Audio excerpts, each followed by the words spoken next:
Kau izinkan sesuatu terjadi. Ku percaya semua untuk kebaikan. Bila nanti telah tiba waktumu, ku percaya kuasa-Mu memulihkan hidupku.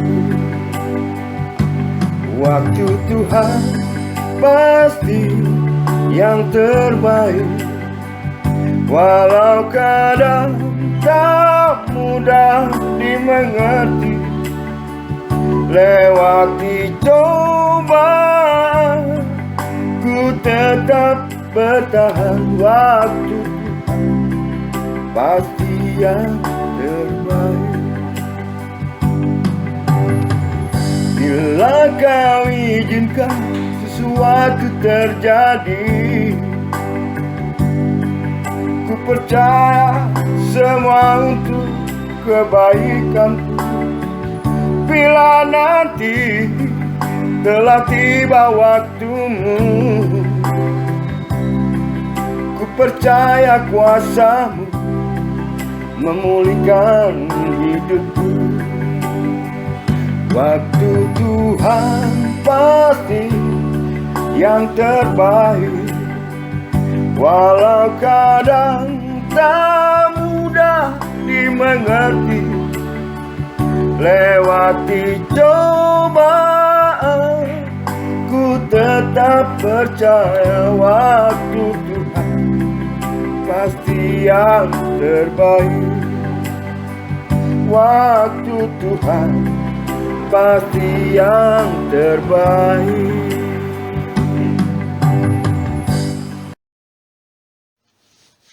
Mari kita berdoa untuk menyambut kebenaran firman Tuhan. Bapa di surga, kami datang bersyukur kepadamu buat hari ini ya Tuhan. Kalau kami boleh kembali akan mendengarkan suara Tuhan di hari memperingati kematian Tuhan Yesus di kayu salib. Kami percaya firman Tuhan ini akan memberikan pengertian kepada kami semua untuk benar-benar kami hidup sesuai dengan apa yang Tuhan proses dalam setiap perjalanan kehidupan kami. Kami bersyukur kalau kami boleh ada hari ini. Ini semua karena pertolongan Tuhan selalu nyata dalam setiap kehidupan kami. Urapi hamba-Mu, supaya setiap benih firman Tuhan ditaburkan, itu semua datang daripada Engkau. Terima kasih Tuhan, kami sambut kebenaran firman Tuhan. Dalam nama Yesus, haleluya, amin. Puji Tuhan, pada hari ini kita boleh kembali memperingati Jumat Agung atau Jumat kematian daripada Tuhan Yesus Kristus di atas kayu salib. Memperingati pengorbanannya di atas kayu salib bagi seluruh dunia. Bagi orang yang percaya akan kematiannya. Saudara-saudara yang kekasih di dalam Tuhan, kalau kita melihat sejarah perjalanan kematian Tuhan Yesus, ini benar-benar menunjukkan bahwa Dia mau berkorban untuk mengembalikan kita manusia ke dalam tangannya. Kenapa Yesus mati? Karena kita manusia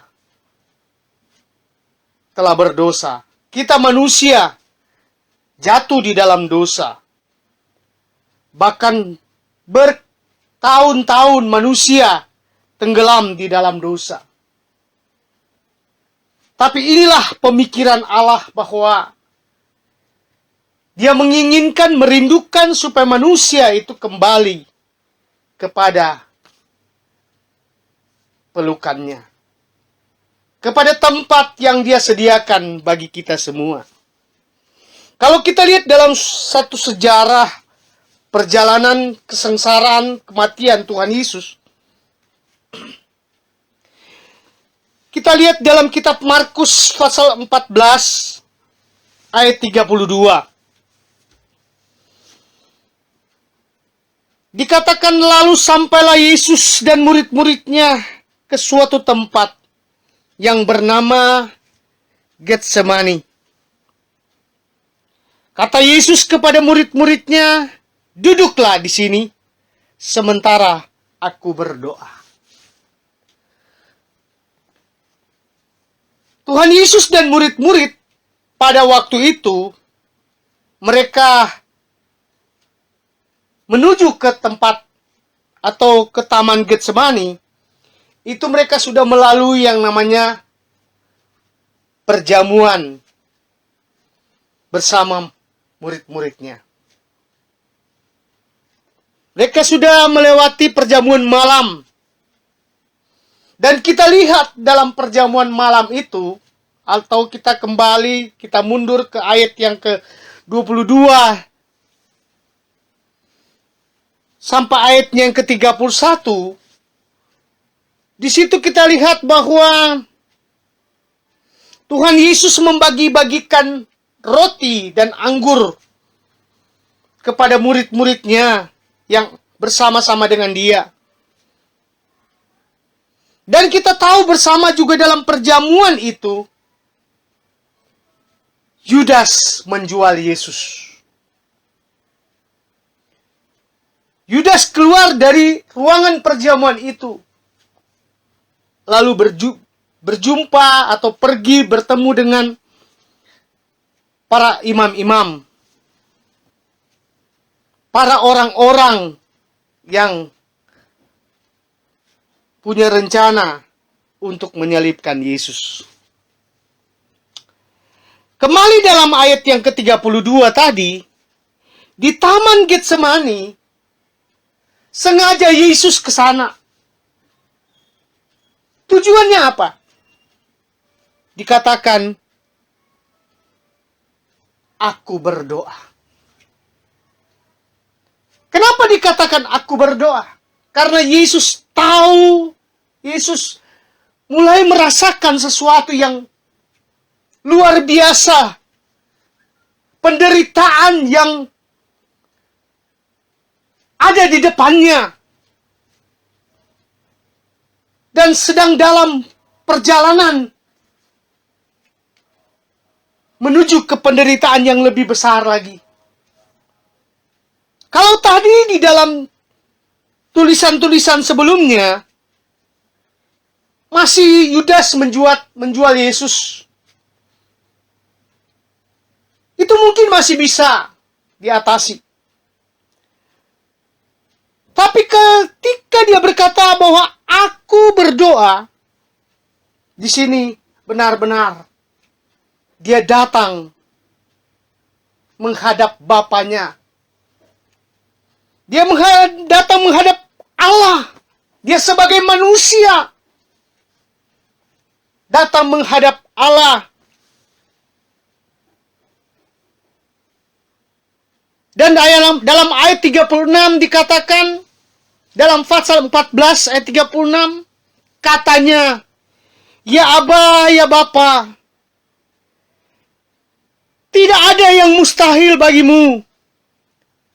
Ambillah cawan ini daripadaku, tetapi jangan apa yang aku kehendaki, melainkan apa yang engkau kehendaki. Sebuah doa, sebuah ungkapan dari hatinya. Kalau boleh, penderitaan ini lalu daripada dia. Kalau boleh, penderitaan ini jangan ditimpahkan kepadanya. Tapi kita lihat dari akhir doa Tuhan Yesus. Dia berkata, tapi biar bukan kehendakku yang jadi, tapi kehendakmu lah yang jadi ya Bapa. Dengan kata lain, Yesus tidak memaksakan apa yang ada dalam pikiran dan perasaannya. Apa yang menjadi keinginannya. Tapi Yesus menyerahkan sepenuhnya kepada keputusan Bapa di surga. Saudara-saudara yang kekasih di dalam Tuhan, terkadang kita juga diperhadapkan dengan persoalan, masalah hidup, tantangan hidup, penderitaan yang mengikuti kita, bahkan ada di depan kita. Kita lihat, Yesus memberikan suatu contoh, gambaran bagi kita. Agar kita mau menyerahkan semuanya, apa yang menjadi persoalan hidup kita. Juga berbicara kuasa iblis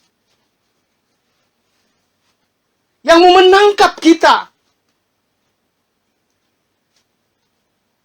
yang mau menghancurkan hidup kita, mau membunuh kita. Dia membawa pasukannya untuk setiap hari menindas kita. Tapi Yesus tetap berjalan sesuai dengan kehendak Bapa di surga. Yesus diperhadapkan dengan orang-orang yang mengerti tentang kebenaran firman Tuhan. Orang-orang yang mengerti tentang hukum Allah. Markus 14 ayat 53, kemudian Yesus dibawa menghadap imam besar. Lalu semua imam kepala, tua-tua dan ahli Taurat berkumpul di situ. Yesus dibawa ke orang-orang yang tahu Taurat, tahu hukum. Untuk apa Yesus diperhadapkan di sana? Yesus diperhadapkan di sana untuk mendapatkan penghinaan, untuk mendapatkan olokan, untuk mendapatkan sindiran, bahkan menjerumuskan atau memasukkan Yesus kepada penderitaan salib. Tidak cukup itu saja, saudara. Ada yang salah satu murid daripada Tuhan Yesus, kita kenal dengan murid yang paling setia, murid dekat dengan Tuhan Yesus. Petrus, kita kenal. Dia adalah orang pemberani. Dia adalah orang yang tahu perjalanan pelayanan Yesus. Pada malam itu pun, dia menyangkal Yesus. Ketika dia diperhadapkan dengan beberapa orang, ditanya, apakah kamu salah satu pengikutnya? Dia mengatakan bahwa bukan. Ini pun saudara yang kekasih di dalam Tuhan, tidak sedikit orang-orang sudah percaya.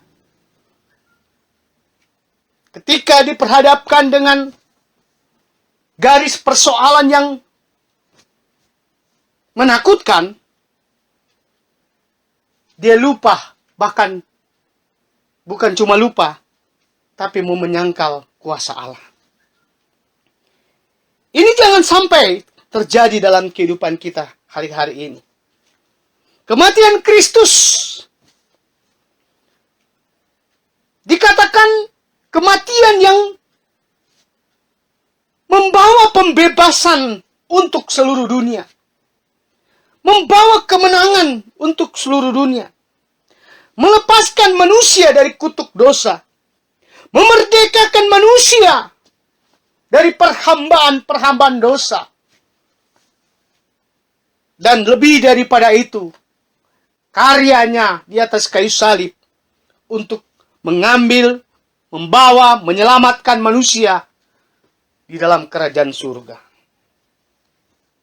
Saudara yang kekasih di dalam Tuhan, kematian Kristus bukan sebuah sejarah yang dibuat-buat begitu saja. Tapi kita tahu bersama bahwa ini adalah rancangan Allah, rencana Allah. supaya manusia kembali kepada tangan Tuhan. Kenapa? Karena manusia melawan, keluar, jauh dari Tuhan, melanggar perintah-perintah Tuhan.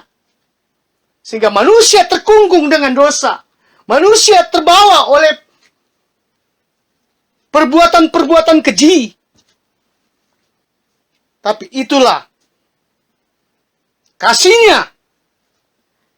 Dia curahkan bagi kita supaya kita tidak binasa. Kita kenal dengan Yohanes 3 ayat 16. Barang siapa yang percaya akan kematian Kristus, kebangkitan Kristus, kenaikan Kristus, dan yang akan datang, Kristus akan datang kembali, dikatakan dia akan selamat. Ini sebuah jaminan. Ini sebuah karya yang harus kita kerjakan. Dengan iman. Ini semua harus kita raih dengan percaya. Apa yang Yesus lakukan di atas kayu salib, itu harga yang besar. Harga yang luar biasa.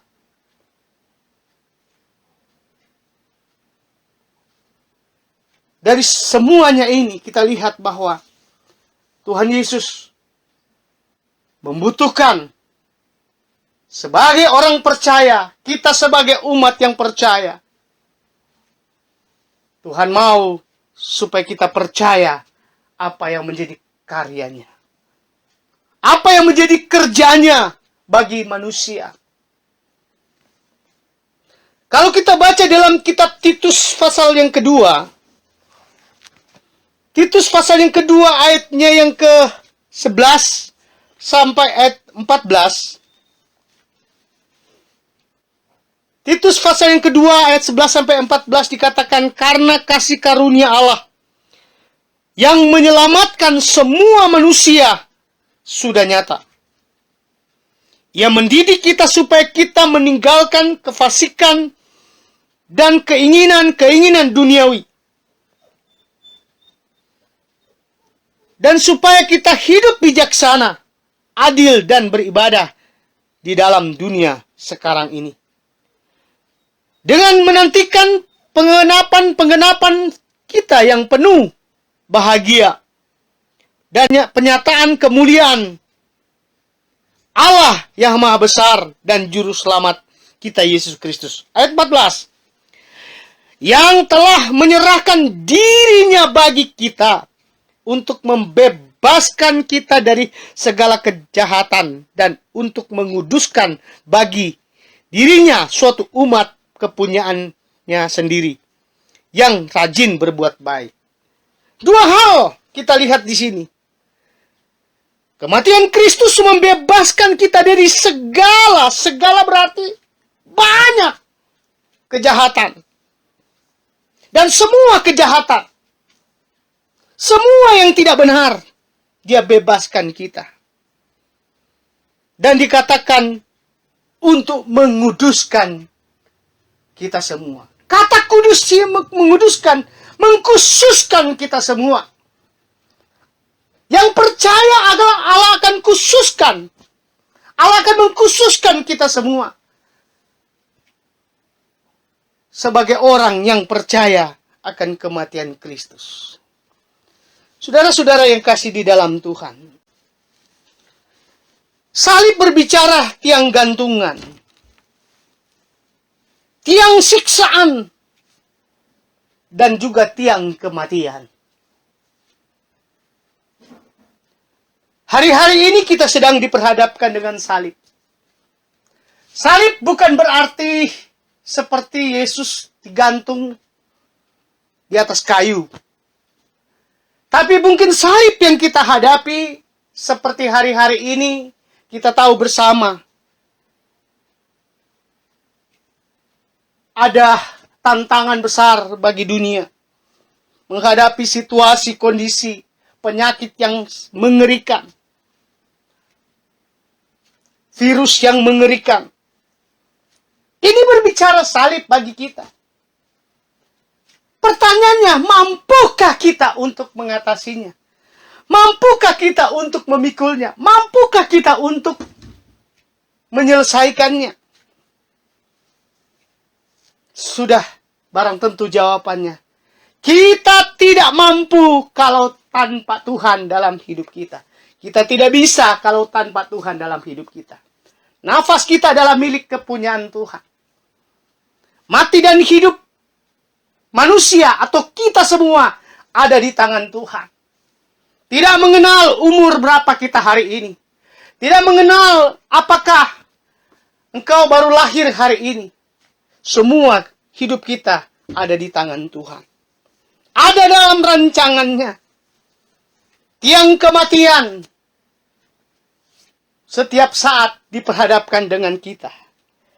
Tiang gantungan kesengsaraan, penderitaan, setiap saat diperhadapkan dengan kita. Tapi firman Tuhan mau mengajar kepada kita. Mari kita datang kepada Tuhan. Minta pembelaan. Minta perlindungan. Minta pertolongan Tuhan. Minta kuasa mujizat Allah nyata dalam setiap perjalanan hidup kita. Supaya kita boleh melihat keselamatan yang Tuhan kerjakan dalam kehidupan kita. Keselamatan yang Allah lakukan dalam hidup kita. Bukan hanya di dunia ini saja. Tapi sampai di dalam kerajaan surga yang kekal selama-lamanya. Selamat merayakan Jumat Agung. Kiranya Tuhan Yesus menolong kita semua. Kiranya Tuhan Yesus selalu menyertai kita kemanapun kita pergi dan berada. Tetaplah dekat dengan Tuhan. Karena dekat dengan Tuhan, kita ada ketenangan. Ketenangan jiwa, roh, dan secara fisik kita diberi kesehatan. Puji Tuhan. Mari kita berdoa. Terima kasih Tuhan. Kami bersyukur buat hari ini. Kami boleh mendengarkan renungan firman Tuhan. Di Jumat Agung ini Tuhan. Banyak hal yang kami tidak mengerti. Tapi Tuhan menjelaskan kepada kami bahwa apa yang Tuhan rancangkan bagi kami adalah rancangan yang baik. Rancangan kehidupan. Rancangan keselamatan. Terima kasih buat pengorbananmu di atas kayu salib. Kami mau belajar. Tidak berfoya-foya. Tidak berleha-leha. Kami mau belajar lebih setia lagi. Lebih dekat lagi kepada Tuhan. Ampunilah setiap salah dan dosa kami. Ampunilah kekurangan kami ya Tuhan. Ampunilah semuanya Bapa. Bebaskan kami Tuhan. Karena kami adalah milik kepunyaan-Mu. Orang yang percaya akan Engkau. Terima kasih Bapa dalam surga. Kami bersyukur buat semuanya ini. Di dalam nama Tuhan Yesus Kristus. Kami sudah berdoa. Haleluya. Amin. Selamat merayakan Jumat Agung atau kematian daripada Tuhan Yesus Kristus. Haleluya.